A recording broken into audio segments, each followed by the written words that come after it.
OBS. Compartilhar aqui minha tela para vocês. E vamos começar a nossa aula aqui. Quando vocês estiverem vendo o slide aqui, me avisem.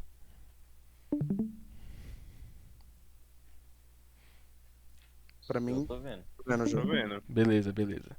Então é o seguinte, rapaziada. Hoje a gente vai ver a introdução a TDD. Alguém já ouviu esse nome? Alguém já tem alguma noção do que é? Não. Nunca. Ninguém? Não. Então, seguinte, cara. TDD Não. é uma sigla para Test Driven Development, que é um desenvolvimento orientado a testes.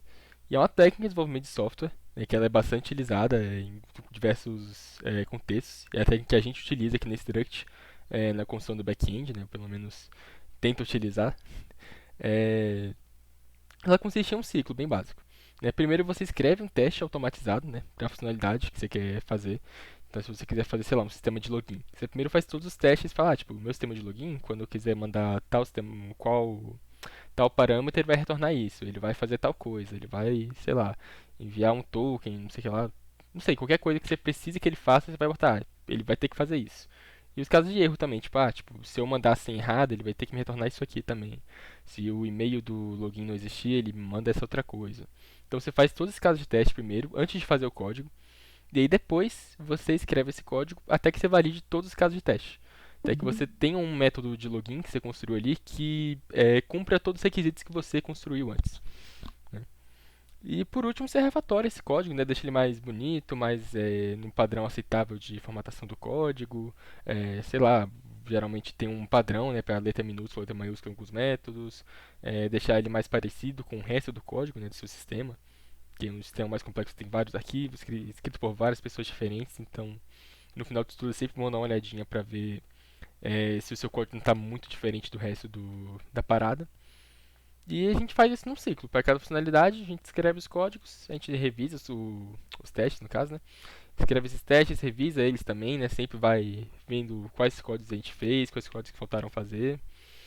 E vai implementando aos poucos. Então, basicamente isso, o TDD. Né? Que é o que ajuda muito. Mas aí vem aquela famosa pergunta, né? Pra que fazer esses testes, cara? Sei lá, por que vocês pensam quando falam, pô, vou fazer um teste? Pra que eu vou fazer esse teste? Pra verificar, tipo, se o programa tá funcionando? Cara, também. Mas se você concorda, sei lá, eu quero fazer um programa que soma dois números. Pô. Eu preciso realmente fazer um teste pra isso? Tipo, você vê que não faz muito sentido. Você coloca lá 2, 2, o resultado deu 4. Pô, tá feito. Por que eu preciso escrever um teste automatizado pra isso? Pra mostrar a funcionalidade do programa. Também, também. Aqui. Pra ver se ele Opa. funciona para os casos mais absurdos, tipo assim, se você estiver somando dois números, mas você não tiver feito um programa para somar números negativos, por exemplo. Aí você testa os casos mais absurdos possíveis. Essa é uma boa questão também. Aqui eu realmente botei, tipo, poxa, programa que eu quero só somar 2 mais 2 realmente, pô, realmente não faria sentido fazer testes. Mas imagina um programa imenso, um programa grande, que eu até botei um print, esse aqui é o projeto que eu estou gerenciando aqui no Struct, que a gente escreveu 439 casos de teste, né, 439 exemplos. Tem aqui uns 5 pendings, mas isso são coisas que o próprio framework fez automaticamente, que a gente não precisava testar. Mas tinha 439, então 440 na prática aí, exemplos, só de um sistema. E sinceramente acho que podia até ser mais esses exemplos nesse sistema. Podia até ter mais testes. Então um programa com centenas de arquivos, centenas de linhas de código, milhares de coisas. O que acontece se esse código não for testado, sabe? Então você vê que muitos arquivos interferem no funcionamento de outros arquivos. Então vê aquele famoso exemplo. Às vezes você vai lá e vai mudar a cor de um botão. Você muda a cor de botão e quando você vê você quebrou o seu sistema inteiro. Então você precisa dos testes para ter certeza que tudo está integrado, que tudo está feito de forma. Claro, que tudo está funcionando. Que a sua funcionalidade que você mexeu não alterou o resto, que você fez uma funcionalidade boa. Né? Então aqui os benefícios são. Você faz uma checagem que é automática, então os testes são automatizados. Quando você quer, por exemplo, ver um programa que soma os números, que nem. Não consegui ver quem falou no Discord, peço perdão. Mas falou, tipo, testa o número negativo, testa, sei lá, se um dos números for zero, testa se um dos números for fracionário. Sei lá, faz vários testes, tipo. concordo que, sei lá, seu programa tem várias etapas e uma das etapas é ver se a somar dois números. Aí você vai lá, vai ter que rodar o problema 20 vezes, ver 20 iterações desse programa seu, pra colocar, sei lá, 20 possibilidades de soma diferentes, sabe? Não não faz muito sentido, demora muito tempo, desgasta muito, é uma depuração muito pesada. Então essa checagem ser automática facilita muito a gente. É uma checagem constante, então a qualquer momento você pode testar. Você roda um comandinho, você pode rodar uma parte dos testes, então todos os testes do seu sistema, né? Então aquela mensagem que está aqui no slide anterior, com as 169 exemplos, é uma palavra que eu escrevo no meu terminal que aparece para mim quantos exemplos tem, quantos falharam, por que os que falharam, falharam, né? Então ela é constante e sempre que a gente alterar o código a gente pode ver. E ela é completa, né? Que nem eu falei. Você quer mexer no botão, mas quebrou o resto do site. Se você só mexer a cor do botão e não testar o resto do site, daqui a pouco seu chefe vai te ligar meia-noite falando: você quebrou meu site. Então, tipo, é sempre bom a gente testar. Sempre bom a gente ter essas coisas bem determinadas pra gente. Segunda coisa, ele estabelece critérios mais objetivos da qualidade do software. Eu falei, poxa, como é que eu vou saber como esse método está completo, né? Como é que eu vou entender que essa soma de dois números que eu estou fazendo está completa, se eu só testei 2 mais 2? Pois você tem lá uma soma para dois números inteiros, dois números fracionários, um número positivo e negativo, dois negativos. Você pode testar vários casos de testes e estabelecer, poxa, esse critério de soma aqui, ele funciona para todos os casos que eu pude. Então você tem um critério objetivo, não é simplesmente, ele funciona porque eu sei que funciona. Tem lá os códigos escritos, tem lá os códigos sendo executados mostrando o que ele está fazendo. Então ele mostra objetivamente a qualidade do software e os critérios que ele utiliza. Terceira coisa que eu acho que é uma das mais importantes também, que eles dão liberdade para o desenvolvedor alterar o código sem interferir no resto. Aí eu dei esse exemplo para vocês agora. Poxa, você vai mudar a cor de um botão no site e seu site vai quebrar inteiro. É um exemplo clássico. Aí beleza, você passou no seu processo seletivo com o Instruct, passou no trainee, foi massa, entrou no seu primeiro projeto. Sua primeira função aqui na empresa é mudar um negócio da cor no botão, cara. Depois do exemplo que eu dei aqui, velho, qual confiança que você teria de, poxa, vou mudar um botão e vou quebrar o site inteiro, tá ligado? Você ia tremer pra mudar a cor do botão, sabe? Não é legal. A gente quer que, num desenvolvimento de software ideal, os desenvolvedores tenham liberdade de poder usar a inteligência deles, de poder testar todos os métodos dele. Então esses testes são importantes para isso, para quando ele alterar a cor do botão, ele poder apertar um botãozinho, rodar todos os testes e falar, poxa, não quebrei o site mudando a cor de botão. E se tiver quebrado também, poder voltar, poder testar de outro jeito, né, sem poder realmente interferir, sem mandar o código para produção ele todo quebrado. Então qualquer código que ele está em produção, ele está com os testes em dia. Então essas partes mais importantes para mim, né, dos testes. E também documentar o código, cara. Um teste bem escrito ele serve como documentação para sua API, né, para o seu código. Então, se você quiser olhar o que o método pode fazer, né, voltando ao exemplo da soma, poxa, eu quero ver o que essa soma pode fazer, você vê lá nos casos de teste, tipo, a soma consegue fazer dos números inteiros positivos, a soma consegue fazer dos números fracionários, consegue fazer um zero e um número negativo, sei lá. Então, um código bem testado é um código que já tem uma documentação muito pronta ali para você ver o que ele é capaz de fazer e como ele funciona. Então, beleza. Alguém tem mais alguma dúvida? Alguma coisa que vocês ficaram meio assim? Vocês ainda não entenderam certa etapa? Tudo certo?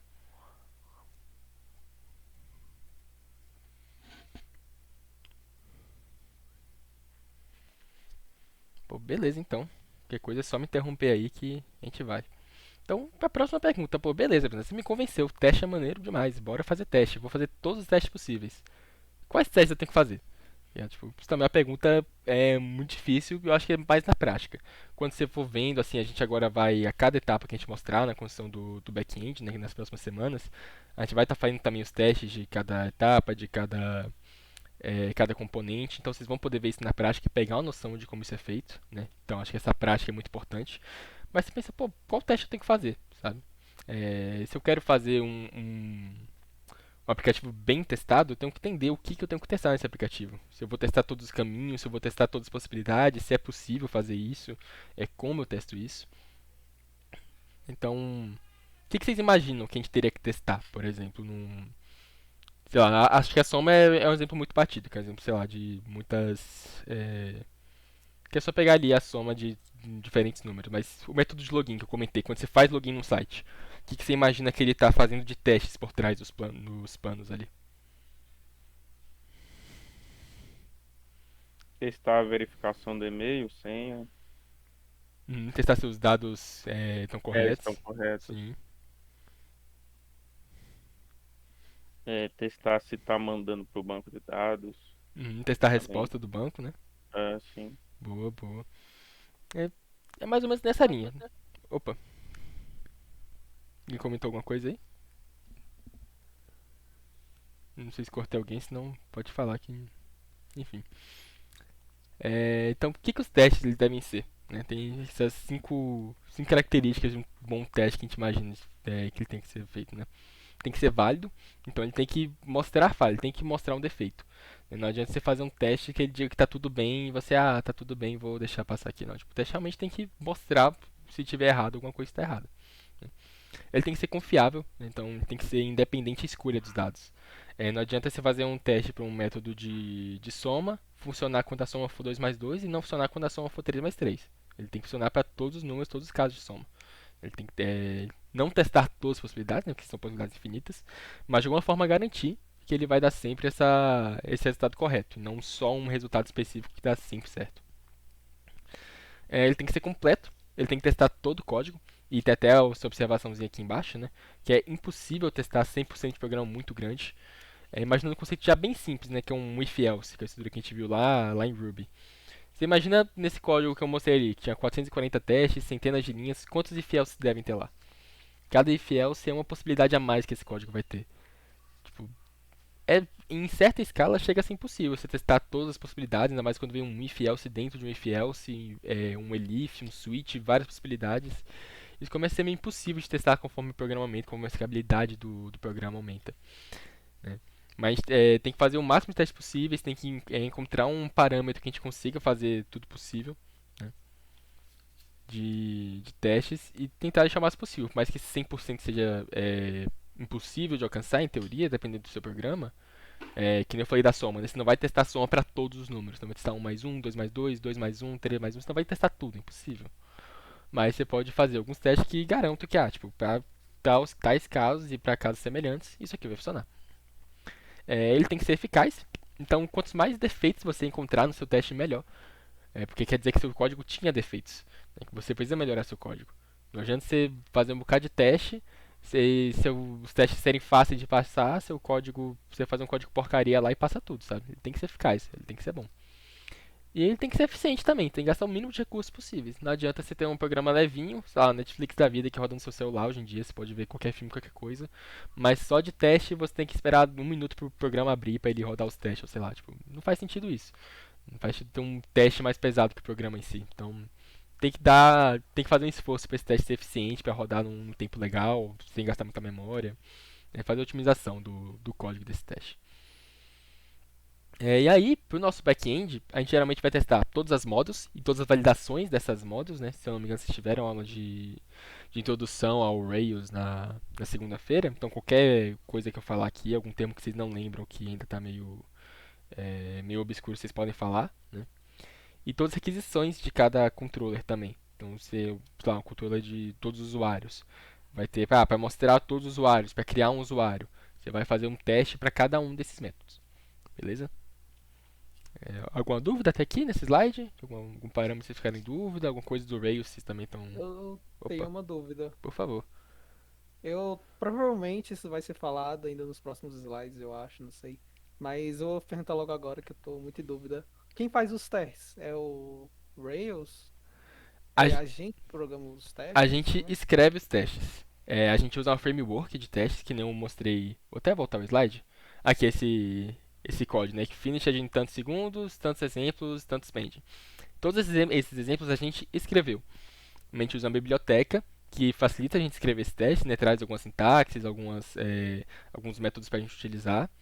E que roda esses testes pra gente e valida eles dependendo do que a gente escrever. Mas, tipo, o teste em si, tipo, quero ter certeza que quando a soma for 2 mais 2, o resultado vai ser 4. Isso a gente tem que escrever. Certinho? Certinho, obrigado. Né? Então, beleza. E agora, mostrar um pouquinho da parte prática, né? Que nem eu falei, isso aí vai ser mostrado ao longo do desenvolvimento das próximas etapas do Rails. Então, acho que só se sobrar tempo eu posso começar a codar alguma coisinha aqui com vocês, mas só pra enfiar mesmo. É... Mas como que a gente faz isso na prática no Rails, né? Como eu acabei de comentar, a gente usa biblioteca de testes. A primeira biblioteca de teste que a gente usa é o FactoryBot, que ele cria acessórios de teste. O que é isso? Eu quero testar dei o exemplo da Netflix, eu quero testar um filme. Eu quero, sei lá, ver se um filme está com a duração certa. Sei lá, duração não pode ser um tempo negativo, coisa do tipo. O título tem que ter um mínimo de caracteres. Ele tem que ter pelo menos um diretor, um ator, sei lá. Então, beleza, eu quero testar um filme. Como que eu vou criar uma instância de filme para ser testado? Tipo, a gente usa o FactoryBot para isso, para criar um objeto de um filme na base de dados, que a gente possa ver, tipo, esse filme aqui tá quando o nome é um vazio, é um new, ele dá tal coisa. Quando eu vou criar um filme sem diretor, por exemplo, ele vai dar tal coisa. Então o FactoryBot auxilia isso na gente, né, pra gente criar esses acessórios de teste. E o RSpec, que é a biblioteca de testes em si, né, que ela é mais popular do Rails, né? Hoje em dia o Rails não é uma tecnologia tão utilizada assim como era, por exemplo, quando a Struct foi fundada, né, que foi quando a gente começou a usar Rails, né, tanto que o nosso front-end hoje em dia nem é mais com o Rails Full Stack. Mas com o Rails, o RSpec é a biblioteca mais utilizada, é a mais popular, é a mais abrangente. Então, se algum momento você sair da Struct também e for trabalhar com TDD em Rails, provavelmente vai ser com RSpec, o que também é muito bom, porque um dos objetivos nossos aqui é desenvolver a gente para o mercado lá fora também, não só aqui na Struct. E a gente separa os testes em cada model e cada control, né, que a gente chama de requests no RSpec, né, cada request do sistema. E aí eles podem ser rodados todos ao mesmo tempo, como eu falei, uma palavrinha, é só escrever RSpec no terminal que ele vai rodar tudo. Ou a gente pode pegar um arquivo aqui, por exemplo, eu quero testar model de estudantes, por exemplo. O estudante tem que ter um nome, uma matrícula, uma idade, coisa do tipo. Então, eu posso rodar só esses testes para, sei lá, no meu programa que tem 450 testes ali que eu mostrei, eu rodo só os estudantes, vai dar ali uns 20 testes no máximo, se eu fizer muito teste para modo de estudante. E aí ele vai mostrar, vai ficar mais fácil de rodar, mais rápido, enfim. Eu tô aqui aberto, eu posso até mostrar para vocês daqui a pouco, esse link que é o Gitbook da Struct, que eu não sei se ele já foi apresentado para vocês em alguma das aulas, mas é um lugar que guarda algumas das documentações da Struct, até recomendo que vocês deem uma olhada, não só na página RSpec, mas tem documentações de diretorias, de projetos, de várias coisas ali para vocês entenderem um pouco mais alguns processos da empresa, eu acho bem legal. E ele tem também muita informação, inclusive um guia de instalação no RSpec que eu também pretendo mostrar aqui para vocês rapidinho no final da aula, né, instalando o RSpec no programa. E é isso. Assim, só alguns exemplos de código, de como vocês vão ver isso na prática, né, só para preparar vocês para o código, que imagino que semana que vem realmente deve começar a parte de codar mesmo. Né. Antes disso, alguém tem alguma dúvida em relação a isso? O que é algum nome que eu falei aqui?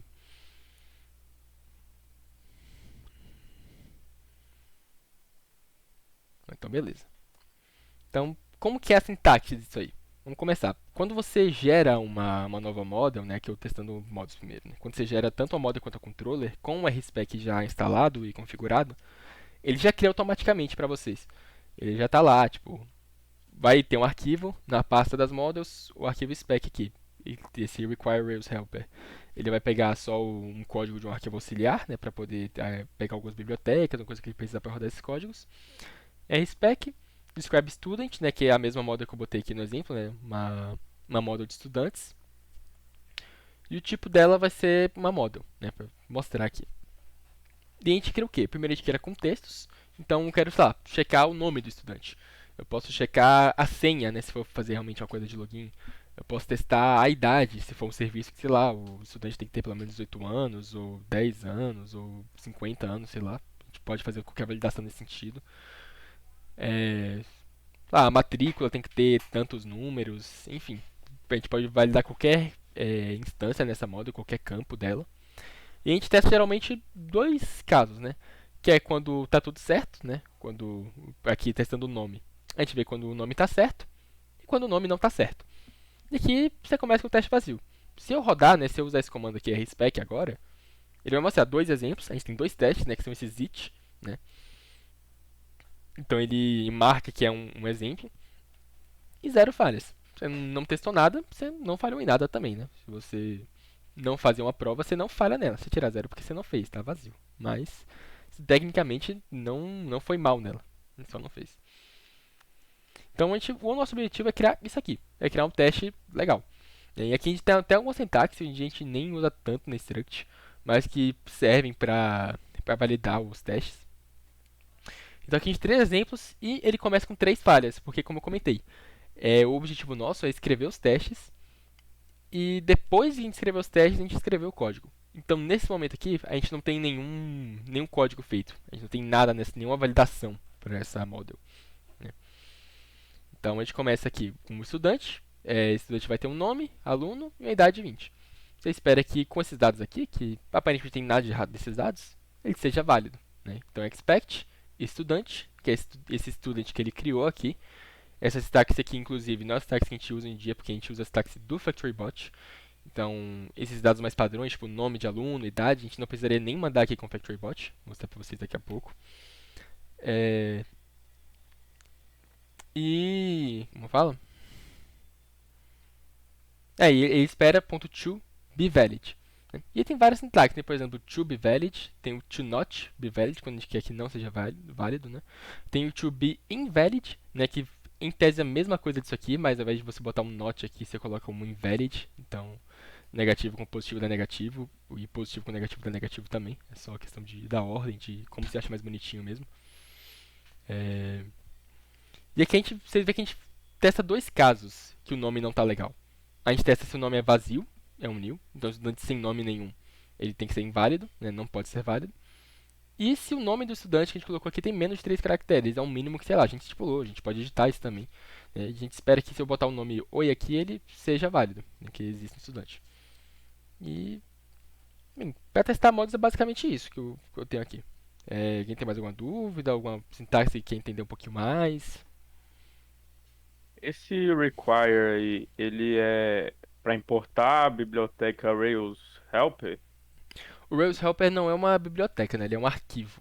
Mas dá Um pra arquivo. interpretar, dá pra interpretar dessa forma, né? Ele tá Aí- require Rails Helper pra pegar algumas coisas que ele precisa. Aí o to not e o be valid são funções desse arquivo. Sinceramente, eu não sei se eles vão diretamente do Rails Helper, mas dá pra dizer que são funções que vêm daqui, sim. Entendi. Obrigado. Nada. Mais alguma coisa? Alguma dúvida? Eu tenho sobre aquele it e depois vem uma string. Ele entende aquela string ali? Essa When- string aqui, ela é mais pra você, programador, que tá testando ver. Então, por exemplo, quando isso aqui der inválido, lá no seu terminal vai mostrar o teste de student, quando você quer checar o name, quando você quer ver que o nome é ok, não deu certo. Então isso aqui é mais para você separar, para você modularizar seus testes, para deixar eles mais organizados, tanto para você ver no código, quanto para você ver depois no terminal, para você ver qual teste você falhou. Beleza. Tipo, que nem eu comentei lá atrás, tipo, um teste bem escrito, um teste bem modularizado e tal, com essas coisas certinhas, serve como documentação para o seu código. Você vê exatamente o que ele está fazendo aqui. Se tá realmente, tipo, ele está checando o nome e está vendo se quando o nome é ok, ele está sendo válido. Ele está checando o nome e está vendo que quando ele não tem o nome, ele vai ver se não deu válido, né? Então, é mais para isso, para a gente documentar e modularizar esses testes. Então, bem, se não tiver mais nenhuma dúvida, então, seguir só mais algum exemplo, que é testando as controllers, né? E esse controller, a gente geralmente, se eu não me engano, se vocês tiveram já aula de conceitos web, vocês podem ver que a sintaxe no começo ela é bem parecida. Acho que a única coisa que muda aqui é a request, né, que é o nome que o RSpec dá para as coisas da controller. E 2 coisas a se observar, eu acho. Né? Que primeiro, a gente separa pelos métodos de cada controller. Então, se eu não me engano, eu não sei se vocês já viram sobre CRUD, né, que é o Create, Read, Update, Delete. Mas no controle a gente geralmente tem essas 4 etapas, né? Que é criar, ler, atualizar e deletar uma instância num banco de dados, né, numa model, por meio desse controller. E se a gente quer pegar um index, por exemplo, né, que seria mostrar todos os estudantes. Né? Então, quando eu quero, né, get, né, a requisição HTTP do index, ele deve mostrar um sucesso, né, um status de sucesso, e renderizar todos os estudantes. Então aqui você dá um getIndex, né? E a sintaxe também geralmente é um pouco mais complexa, isso aqui é mais simplificação. E aqui a gente espera que a response, né? A resposta dessa requisição tenha um status HTTP de sucesso. Né? Então, e a gente pode adotar várias coisas. Se a gente, por exemplo, estiver buscando um usuário, e eu quero que quando eu buscar um usuário que não existe, ele dê um status HTTP de not found. Né? Quando eu estiver tentando fazer login e errar a senha, por exemplo, eu quero que ele mande um status HTTP de unauthorized. Então, essas mensagens são como fala, personalizadas. Você faz o teste baseado no que você quer que seu programa faça. E que nem eu falei, né? Do mesma forma que você testa aqui quando ele vai dar certo, né? Resposta de sucesso na controller, você também, igual aqui na model aqui atrás, tem que testar também quando ele vai dar errado. Quando você não vai conseguir pegar. E se você vir um status HTTP que condiz, vai ser um bad request, um unauthorized, um not found, sei lá. Depende do que você quer. E essa é mais ou menos isso. E aí você repete mais ou menos isso para todas as requisições e para o máximo de casos que você pensar. Né? O máximo de iterações, de possibilidades. É a mesma coisa da soma. Você quer testar se a soma é dois números positivos, se a soma vai ser um número positivo ou negativo, se vai ser um número zero e um número fracionário, sei lá. Então você quer ter certeza que todas as possibilidades vão estar funcionando. E você vai testando, incrementando seus testes também. Né? É uma coisa também importante de comentar, tipo, geralmente a gente não acerta todos os testes primeiro. Geralmente a gente vai olhar e, putz, faltou um teste de alguma coisa. Faltou um teste de, sei lá, faltou eu ver se quando eu logar com a senha errada ele vai dar no authorized mesmo. Tipo, você nem sempre vai pensar em todos os testes de primeira, é isso que eu tô falando. Para você chegar num programa robusto, programa que tenha centenas de testes, você vai voltar nesse teste muitas vezes. Às vezes você escreveu um teste errado, né, que não condiz com o que você queria realmente, né? Você agora pensou que você quer outra coisa. Então isso é muito importante, você ter essa liberdade de poder mudar e adaptar o seu código. Né? E que nem eu comentei, os testes são uma ferramenta para isso, para você ter essa segurança de quando você for alterar alguma coisa, você ter todo o seu código testado. Mais alguma dúvida aqui em relação a isso? Sim. Esse index é o mesmo da aula de banco de dados, que toda vez que é criar um objeto, por exemplo, é mais uma classe, né? Eu não lembro qual foi o exemplo que tinham usado. Acho que foi do Netflix. Por exemplo, você que iria criar um usuário. Aí você tinha que criar o index, o nome do usuário. Esse é o Hum, mesmo index? não, não, não.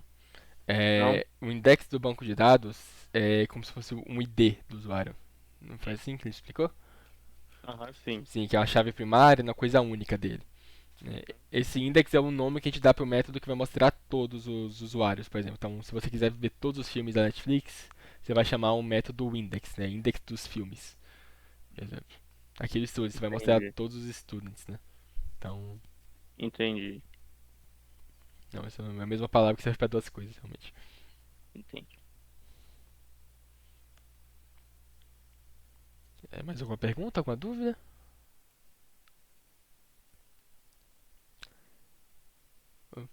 Só com observação final aqui, então, mostrar esse pedacinho de código também que tem como exemplo. Que às vezes a gente vai precisar criar algumas variáveis, né, para auxiliar o teste das nossas aquisições. Né? Isso aqui pode ser na model também, mas geralmente na Conjunto que a gente faz mais isso.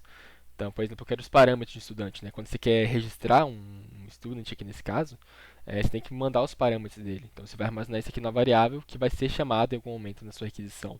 Né? Então, só para mostrar que às vezes você vai realmente precisar trabalhar com esses parâmetros, né? Tem algumas sintaxes diferentes também, que em cada caso que eu não comentei. Quando a gente for desenvolvendo aí nessas próximas semanas, vocês vão entender como cada caso funciona, como cada coisa vai ser utilizada.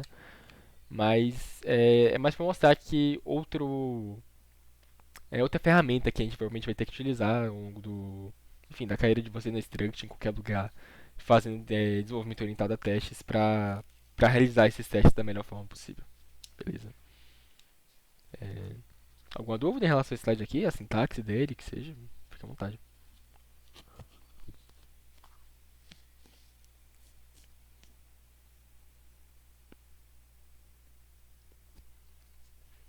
Bem, então é mais ou menos isso a aula, né? E os slides tem aqui.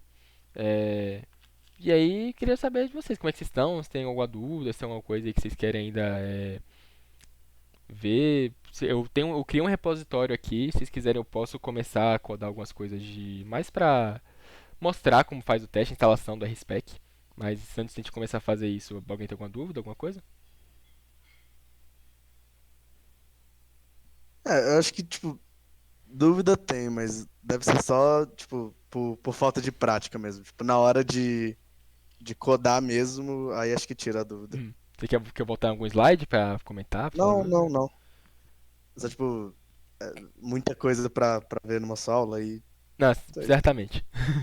Tipo, você vai vendo, você vai testando e quando você vê, realmente tá bem longe do que você viu na teoria, a prática, né? Uhum. Entendo, entendo. Na hora da prática vai. Sim. Aqui eu também. Opa, É, por posso favor. falar? Pode sim. Eu só queria falar para, tipo, fiquem tranquilos com essa parte de TDD aí, que nas aulas de models, de controllers, de autenticação, essas coisas assim, é, a hora que a gente estiver dando aula, a gente vai fazer os testes juntos. Então, vai ser explicado novamente, mais ou menos assim. Aqui é só uma introdução mesmo.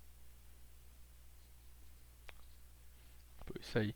Inclusive, tá até aqui aberto o Gitbook da Struct. Falar a verdade pra vocês, geralmente quando eu quero acessar isso aqui, eu ponho no Google Struct Gitbook e é o primeiro resultado que aparece pra mim. Então, tipo, se vocês quiserem acessar e ver que nem eu falei, já aparece aqui o primeiro resultado. Mas tá aberto aqui uma aba que tem só pro RSpec e pro FactoryBot, que é a instalação desses dois. E eu vou tentar mostrar um pouquinho dessa instalação agora, né? Mas vocês terem um tutorial aqui já gravado, já que vocês veem ao vivo, para quando vocês forem fazer esse teste vocês já terem tudo pronto, porque você ter todas as bibliotecas que você vai utilizar no seu no seu Rails antes de começar a realmente criar as models, as controllers, a realmente codar, ajuda bastante. Então, estou aqui com um repositório novo que eu criei, né? Então, pode ver que tem nada nele, tudo aqui é novo, nem tinha aberto antes o VS Code nele aqui. Dá um bundle, né? Não sei se vocês viram o bundle, né, para poder instalar as bibliotecas na aula de introdução a Rails. Imagino que tenham falado sobre isso. E aqui a gente segue esse tutorial, basicamente, cara. Eu vou ser sério com vocês, eu não sei fazer isso de cabeça, não. Isso aqui eu só vejo tutorial quando eu preciso instalar. E é assim, cara. Não sinto vergonha de pesquisar as paradas, porque 90% da profissão de programador é isso. Tipo, poucas pessoas sabem as coisas de cabeça. O melhor lugar para procurar as coisas é no Stack Overflow. Ou no seu próprio código antigo, alguma coisa que você já tenha feito antes e você esqueceu como faz de novo. Você só vai olhar lá. Daqui, por exemplo, eu vou botar a gem do RSpec, né? Vocês entenderam já o que é gems na aula de segunda? Vou explicar pra vocês já.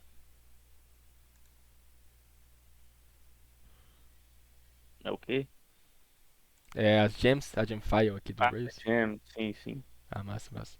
Então, beleza. Aqui no tutorial, beleza. Instalei que eu botei a gem file do RSpec aqui nessa parte de teste, né? Development test. E aqui, além, depois de rodar um bundle, ele pede para rodar esse comando aqui. Então, vou dar mais um bundle.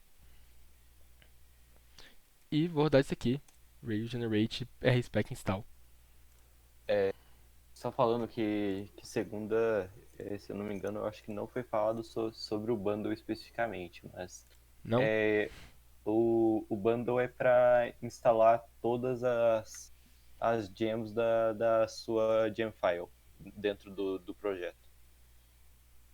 Eu acho que, tipo, não foi, tipo...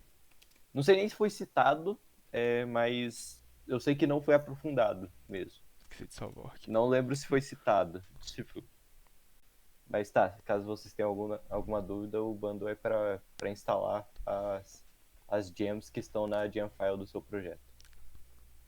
As bibliotecas da gem file, no caso. Isso aí. Bem, depois que eu salvei o arquivo, não tinha dado errado porque eu não tinha salvado. Vocês veem que apareceu aqui no cantinho, né? Não dá pra ver agora porque tá tudo verdinho aqui de novo. Mas apareceu essa pasta aqui spec. E tem o arquivo Rails Helper, aquele arquivo que a gente comentou aqui. Né?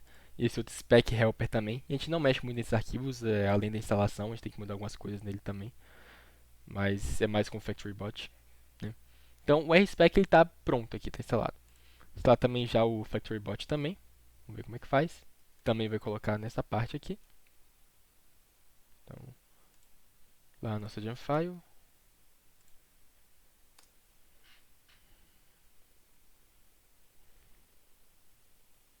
Beleza.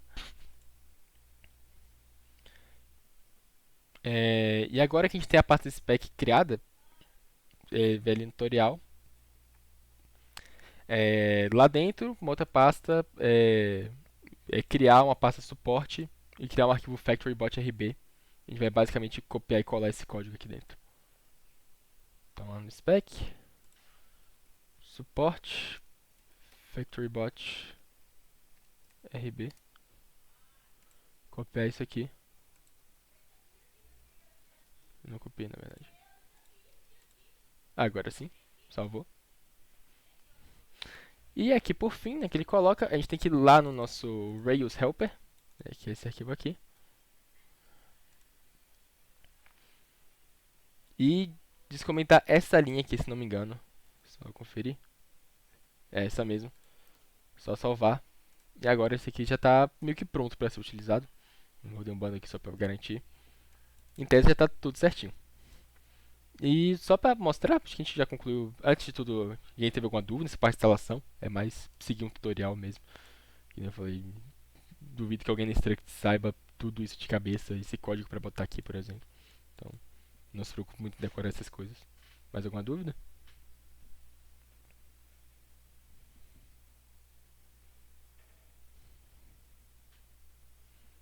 Então, beleza. Só pra mostrar pra vocês, isso aqui vocês vão ver tudo na aula de semana que vem. Tô dando spoiler aqui. Mas se eu gerar uma model aqui, quero, sei lá, um model de filmes. Então, movies, né, em inglês. E botar aqui, tipo, o nome, que vai ser uma string, e, sei lá, duração, que vai ser um inteiro, né. Se eu rodar isso aqui, se eu tiver lembrado da sintaxe certinha do Rails, isso aqui foi criado, e se vocês abrirem aqui essa pasta do spec, vocês verem que ele foi criado tanto uma factory disso aqui, isso aqui é o nosso factory bot, então como eu falei, é a instância do filme que a gente criou aqui, tem um nome e uma duração, né? Ele botou um aqui como padrão, mas aí toda vez que eu for fazer um teste eu posso só importar meio que essa instância que ele está criando, né? Esse objeto de teste aqui para poder utilizar, né? E customizar ele também, né? Eu posso pedir para ele criar um movie com uma string vazia, ou com uma string diferente, ou com uma duração diferente, para poder fazer vários testes. E aqui também já está pronto nossa model de... nossos testes para model, né? Que também é uma coisa que no Unix falou vão ser vistas. E se eu rodar um rspec aqui, que é o comando para a gente ver, eu acho que ele até vai falar. Não, aconteceu algum erro. O meu banco de dados não está criado. Então, vou botar aqui para criar o banco de dados. Mas enquanto isso, cara, tipo, já tá do jeitinho que eu botei aqui. Tem esse pending, né, que ele coloca, que são tipo, os testes que estão pendentes ainda de serem feitos. Eu acho que agora ele vai só...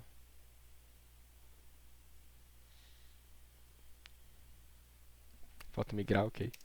Falta.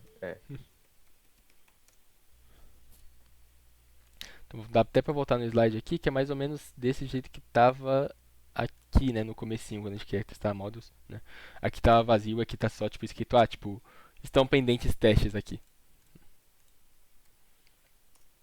Vamos ver se agora vai, se tá faltando alguma coisa.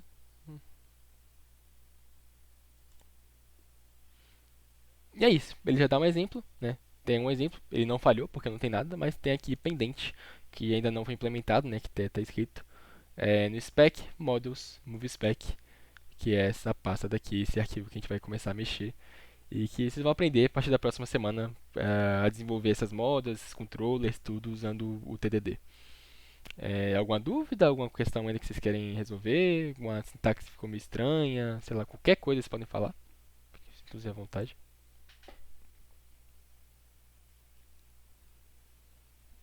Pera aí, vai lá na classe do Movie, Aqui sem dentro? ser o respect, sem ser o respect que você criou. Esse movie.rb. Não, Aqui tava não. lá. No... Move. A factory que você disse. Isso aqui? Aham. Você criou então uma classe Move com nome, aí você botou o tipo e o tamanho você botou o tipo também. Aí você tá testando pelo respect. Sim, sim. Tipo, aqui na geração de models, se não me engano, já é semana que vem vocês aprendem isso. Mas a model é basicamente um conjunto, né, da base de dados, né? Então aqui eu estou criando uma factory para criar um move. Então essa factory, que não comentei, ele é um objeto que vai ser utilizado nos nossos testes, né? Esqueci até o nome que ele usa lá no slide, mas uma instância desse movie que eu criei. Então ele é só Mas, um. Opa, por favor. mas é uma instância nova ou é uma instância do programa final? Você está criando essa instância só para testar ela ou ele está no programa final? É uma instância só pra gente testar. Isso também é um negócio bem legal Entendi. que o RSpec, eu não sei se outros frameworks de teste, a maioria sim, mas eu sei que o RSpec certamente é assim, que eles usam uma base de dados própria só para testar só para os testes. Né? A base de dados que você utiliza nos testes não é a mesma base de dados que você utiliza no seu programa principal. Entendi. É tanto que quando eu dou aqui o DB setup, né, para fazer o setup do nosso banco de dados, dá para aqui, ó, ele criou uma database do Project Development e ele criou uma database Project Test. Qualquer coisa que eu fizer no meu RSpec está usando essa base de dados aqui. São duas databases diferentes. Entendi. Ah, saquei. É isso. Isso aí. Mais alguma dúvida? Acho que eu acabei te cortando um pouquinho de explicação ali, peço até perdão. Ah, tá bom.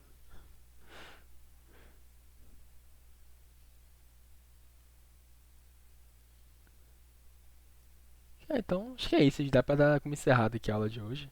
Se tiver qualquer dúvida, qualquer coisa, podem chamar no Slack, no Discord. Alguns instrutores estão presentes aí. Alguém tem algum aviso, alguma coisa pra comentar com a galera? Vou só parar a gravação aqui já. Eu tenho.